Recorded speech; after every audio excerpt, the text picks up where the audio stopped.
आज के इस वीडियो में हम बायोलॉजी की स्टार्टिंग करने वाले हैं। ठीक है, बायो के इससे पहले साइंस के जो वीडियोस हैं वह 4 वीडियोस ऑलरेडी आ चुके हैं, जिसमें 2 फिजिक्स के और 2 केमिस्ट्री के हैं। अब जो टॉप 1000 सीरीज़ आएगी उसमें हम साइंस के में बायो के बारे में देखेंगे। ठीक है, तो बायो से जो रिलेटेड क्वेश्चन होंगे वह हमें आगे आने वाले वीडियोस में देखते हैं। जब हम बीपीएससी का पेपर देखते हैं तो हमने ये देखा है कि साइंस के क्वेश्चन में भी बायो की जो कोई क्वेश्चन की जो मात्रा है वह हमें हमेशा ज़्यादा देखने को मिलती है। तो ये जितने भी क्वेश्चन लिए गए हैं वो काफ़ी इंपॉर्टेंट है और काफ़ी अच्छे क्वेश्चन का इसमें संकलन किया गया है। तो आप सभी से रिक्वेस्ट है कि आप इन वीडियोस को ज़रूर देखिएगा। तो चलिए शुरू करते हैं आज का वीडियो और देखते हैं सबसे पहला क्वेश्चन। इसमें हमें सूची मिलान करना है, सूची 1 और सूची 2 से हमें मिलान करना है। ठीक है, तो हम सबसे पहले देखते हैं कि इसमें हमें यह दिया गया है कि वह जो सूची दी गई है और दूसरे जो जीव विज्ञान की शाखाएं या उप शाखाएं दी गई हैं कि ये किससे संबंधित है।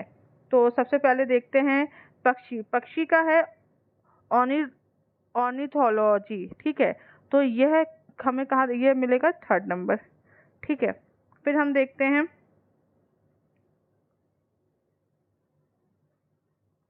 फिर हमने देखा वंशागति, यह जेनेटिक्स से संबंधित है यानी कि 4। फिर हम देखते हैं पर्यावरण। पर्यावरण का जैसा हम सभी को पता है इकोलॉजी से रिलेटेड आएगा। जीवाश्म, जीवाश्म का हम देखेंगे पेलियोबायोलॉजी। ठीक है, तो यह इसके इम्पोर्टेंट जितनी भी चीज़ें हैं वह है। ठीक है, तो अगर हम देखेंगे पेलियोबायोलॉजी के बारे में देखते हैं, इसमें जीवों जंतुओं और पादप के जीवाश्मों के बारे में हम अध्ययन करते हैं। ठीक है, ये हमें देखने को मिलता है। इकोलॉजी में हमें जीवों पर और उस पर उसके चारों प्रकार से किस प्रकार के पर्यावरण का प्रभाव होता है उसके बारे में देखने को मिलता है। फिर हम देखते हैं जेनेटिक्स में, इसमें जीवों के आनुवांशिक लक्षण और इसमें जो वंशानुगति होती है, ठीक है, किस तरीके से होती है, क्या होता है, इन सब चीज़ों के बारे में हम देखते हैं। ठीक है, अब देखते हैं नेक्स्ट क्वेश्चन। जैव विकास को सर्वप्रथम किसने समझाया था। इसमें हमें बताना है सही ऑप्शन क्या है। तो इसका सही ऑप्शन है ऑप्शन डी। ठीक है, जैव विकास की जो परिकल्पना है उसको सबसे पहले फ्रांसीसी जो जैव वैज्ञानिक थे जीन बैप्टिस्ट डी लैमार्क, आप लैमार्क डी लैमार्क से इसको याद रखिए, ने इसको बताया था। इन्होंने अपनी पुस्तक फिलॉसफी जूलॉजी, ठीक है, जूलॉजिक 1809 में इन्होंने इसको प्रकाशित किया था। इसमें लैमार्क का सिद्धांत आया था, इसे उपार्जित लक्षणों की वंशागति का सिद्धांत कहते हैं। ठीक है, तो यह जो भी उन्होंने बताया था यह उन्हीं की विचारधारा थी और उनके द्वारा ही इस चीज़ के बारे में जैव इवोल्यूशन के बारे में जितनी भी चीज़ें बताई गई थी वह इन्हीं के द्वारा बताई गई थी। ठीक है, यह जो सिद्धांत होता है इसे लैमार्कवाद भी कहा जाता है। यह बड़े होने इसमें जो मूल धारणा है वह यह है कि बड़े होने की प्रवृत्ति कैसा है, वातावरण का सीधा प्रभाव व्यक्ति पर कैसा पड़ता है, अंगों के उपयोग और अनुपयोग का प्रभाव, और चौथा है उपार्जित लक्षणों की वंशागति। ठीक है, इसे प्रमुख कहा जाता है। ठीक है, अंगों के उपयोग और अनुपयोग की धारणा के अनुसार अधिक प्रयोग किए जाने वाले अंग जो होते हैं उनके अनुसार वह सुदृढ़ और विकसित हो जाते हैं, और जिनका हमें प्रयोग कम देखने को मिलता है वह निष्क्रिय और धीरे धीरे वह लुप्त हो जाते हैं। इसका भी हमें यहाँ पे जितना भी उदाहरण होता है इवोल्यूशन का वह हमें इसमें देखने को मिलता है। अब देखते हैं नेक्स्ट क्वेश्चन। इसमें भी हमें सूची मिलाना है। इसमें सिद्धांत दिया गया और सिद्धांत किसने बताया था उसके बारे में बताया गया। तो सबसे पहले आता है उत्परिवर्तन का सिद्धांत, यह बताया है ह्यूगो डू ब्रिज। ठीक है, तो इसका सही है डी ब्रिज। ठीक है, तो इसका है ऑप्शन नंबर 4। फिर हम देखते हैं विकास का सिद्धांत बताया है डार्विन ने। एक जीन एक एंजाइम की परिकल्पना बताई है बीडल और टैटम, यानी कि 1 ऑप्शन जो इसका है। ठीक है, फिर हम देखते हैं ऑपरोन अवधारणा, यह हमें बताई है जैकब और मोनोड। तो यह इस तरीके से इसको हम पूरी तरीके से मिलाते हैं तो यह हमें देखने को मिलती है। ठीक है, जैसे अब हम देखते हैं विकास का जो उत्परिवर्तन का सिद्धांत है। ठीक है, इसको डी ब्रिज ने दिया था। इसके अनुसार नई जाति की उत्पत्ति एक बार में ही होने वाली स्पष्ट तथा स्थायी उत्परिवर्तनों के कारण दिखाई देती है। जाति का पहला सदस्य इसमें उपवर्तित लक्षण दिखाई देता है और अन्य इसे उत्परिवर्तित कहलाता है। इन्होंने अपना प्रयोग भी यहाँ पर किया था, जिसके आधार पर इन्होंने ये चीज़ें बताई थी। अब देखते हैं नेक्स्ट क्वेश्चन, निम्नलिखित में से कौन मछली नहीं है? इसमें हमें सही ऑप्शन बताना, तो इसका सही ऑप्शन है स्टारफिश। स्टारफिश का नाम समुद्री जंतुओं जैसे कि मछलियों से मिलता जुलता है, लेकिन हम ऐसा देखते हैं कि स्टारफिश मछली नहीं है। इसके अलावा jellyfish, silverfish, cuttlefish, hagfish, razorfish, crayfish, यह जितनी भी हैं यह सभी मछलियां नहीं हैं। ये जितने भी जानवर हैं यह सभी मछलियां नहीं हैं। यह एक तरीके से एक छोटा कीट है या एक तरीके से एक कड़े खोल वाला जानवर है, लेकिन यह मछलियों की श्रेणी में नहीं आता। एक कैटफिश एक वास्तविक मछली की श्रेणी में हमें देखने को मिलती है। इसके अलावा हम जो कहेंगे समुद्री घोड़ा, ठीक है, इसके बारे में कह सकते हैं कि यह हमें मछली की कैटेगरी में आता है। अब देखते हैं नेक्स्ट क्वेश्चन, जब चींटियां काटती हैं तब वह अंतःक्षेपित करती हैं। क्या अंतःक्षेपित करती है? तो इसका सही ऑप्शन है सी, फॉर्मिक अम्ल।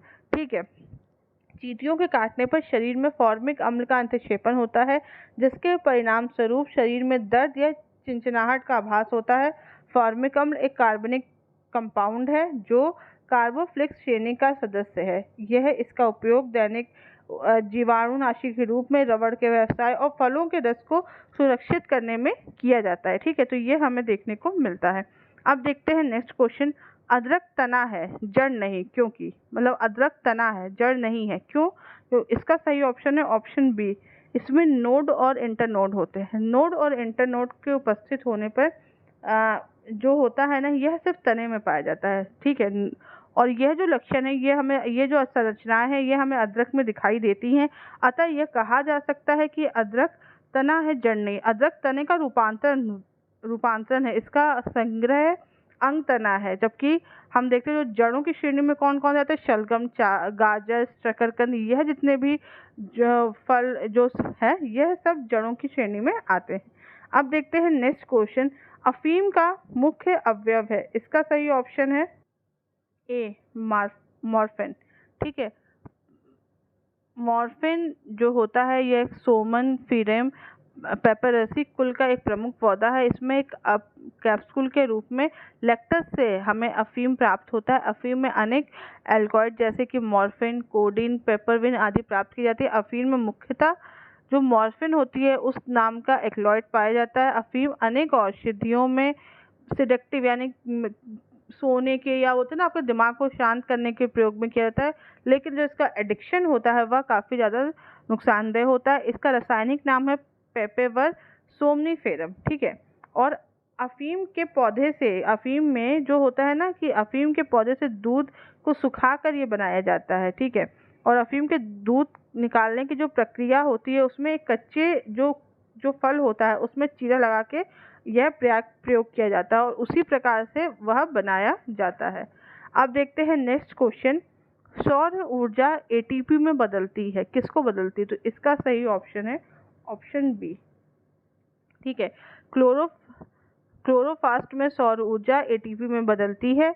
क्लोरोफास्ट एक पादप कोशिकांग है जिसमें पर्णहरित या क्लोरोफिल नामक एक प्रोटीन युक्त जटिल रासायनिक यौगिक पाया जाता है। यह वर्णक पत्तों के हरे रंग का कारण होता है। ठीक है, तो उसी तरीके से हम देखते हैं उसी की वजह से जो सौर ऊर्जा होती है वह एटीपी में बदलती है। अब देखते हैं नेक्स्ट क्वेश्चन, साधारण मानव में गुणसूत्र होते हैं कितने? बी, इसका सही ऑप्शन है बी।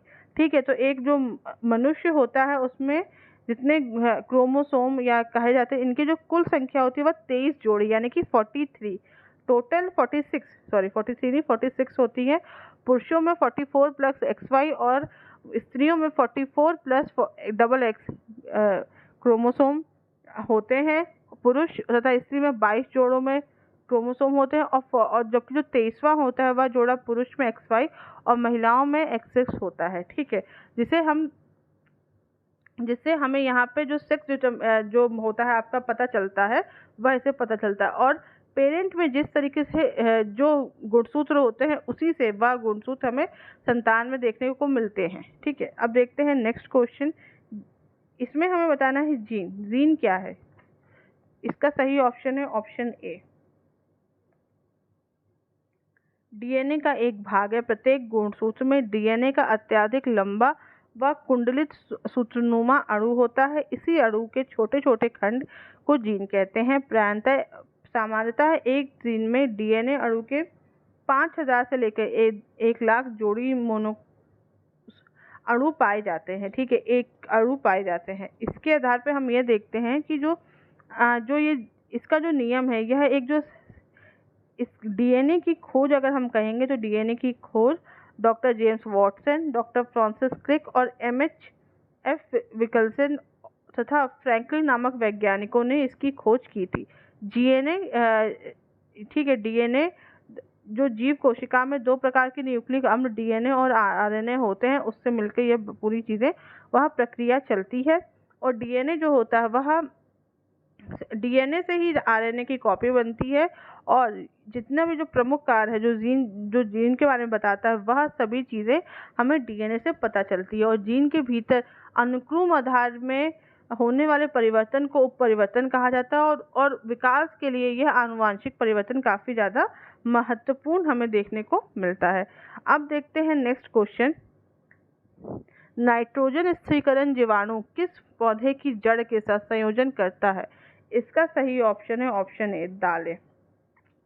नाइट्रोजन स्थिरीकरण जीवाणु दलहनी फसलों मतलब दालों की जड़ों के साथ सहजीवी संयोजन करता है और यह वायुमंडलीय नाइट्रोजन को स्थिरीकरण कर उसे अमोनिया में बदलता है, जो कि अमोनियम आयनों के रूप में नाइट्रीकरण जीवाणु को द्वारा ग्रहण करके नाइट्राइट व फिर नाइट्रेट आयनों में परिवर्तित कर दी जाती है, जिसे माध्यम से मृदा के माध्यम से इसे पादप द्वारा ग्रहण कर लेते हैं। ठीक है, तो यह जो जितना भी नाइट्रोजन स्थिरीकरण का जो प्रयोग होता है, वह दलहन जो फसलें होती हैं उन्हीं के साथ हमें देखने को मिलता है। अब देखते हैं नेक्स्ट क्वेश्चन। हमारे शरीर का अधिकतम भार बना हुआ है, तो इसका सही ऑप्शन है ऑप्शन डी, जल से।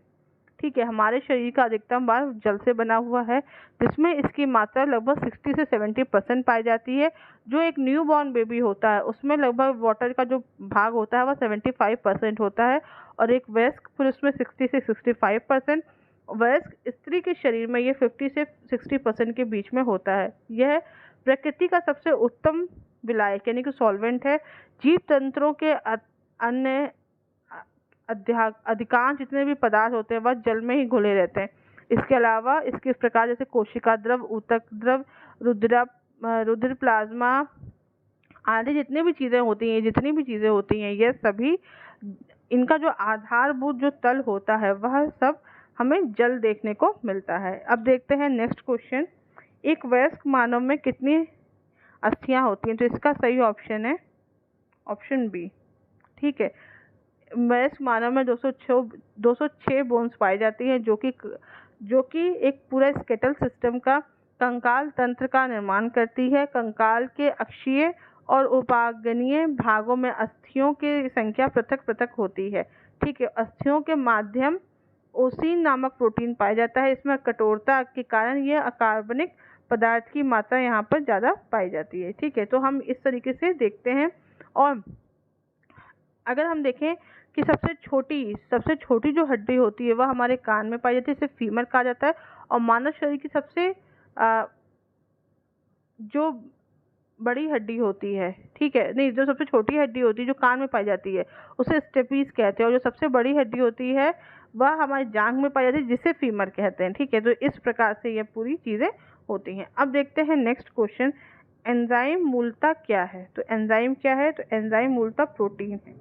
ठीक है, एंजाइम प्रोटीन होते हैं जिनका निर्माण प्रायः नाइट्रोजनीय पदार्थों या अमोनी अम्ल के संश्लेषण द्वारा होता है। जैव क्रिया में एक विशेष प्रकार के एंजाइम एक विशेष कार्य को संपादित करते हैं। यह उसी प्रकार से कार्य करते हैं जिस प्रकार एक ताले को खोलने के लिए एक विशेष प्रकार की चाबी का प्रयोग होता है। यह बायो उत्प्रेरक के रूप में जैव रासायनिक क्रियाओं को उत्प्रेरित यह उनकी गति को बढ़ाने के लिए कार्य करते हैं।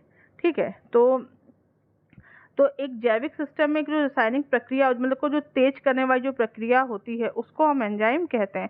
जितने भी एंजाइम होते हैं जैसे मैंने अभी आपको बताया वह सभी के सभी प्रोटीन होते हैं। अब देखते हैं नेक्स्ट क्वेश्चन।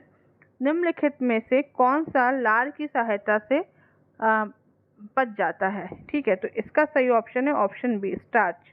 ठीक है, लार में उपस्थित जो एमाइलेज एंजाइम होता है वह स्टार्च को शर्करा में तोड़कर उसके पाचन में सहायता करता है। ठीक है, तो यह वहाँ पर काफ़ी हेल्पफुल रहता है। अब देखते हैं नेक्स्ट क्वेश्चन। इसमें हमें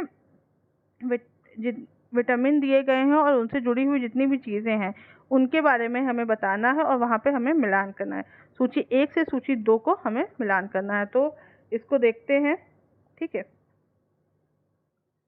तो विटामिन का आएगा कैरोटीन। ठीक है, तो इसका सही ऑप्शन है 2। Enzyme pepsin 1। हार्मोन का है 4th। प्रोटीन का आएगा कैरेटिन। ठीक है 3। तो यह सूची 1 से सूची 2 को पूरी तरीके से मिलाया गया है। इसी तरीके से इसमें यह जैसे कि विटामिन के बारे में है कैरोटीन, एंजाइम हमें पेप्सिन में मिलता है। ठीक है, हार्मोन टेस्टोस्टेरोन और प्रोजेस्टेरोन ये हार्मोन होते हैं। इसके बाद प्रोटीन कैरेटिन जो होता है एक तरीके का प्रोटीन होता है।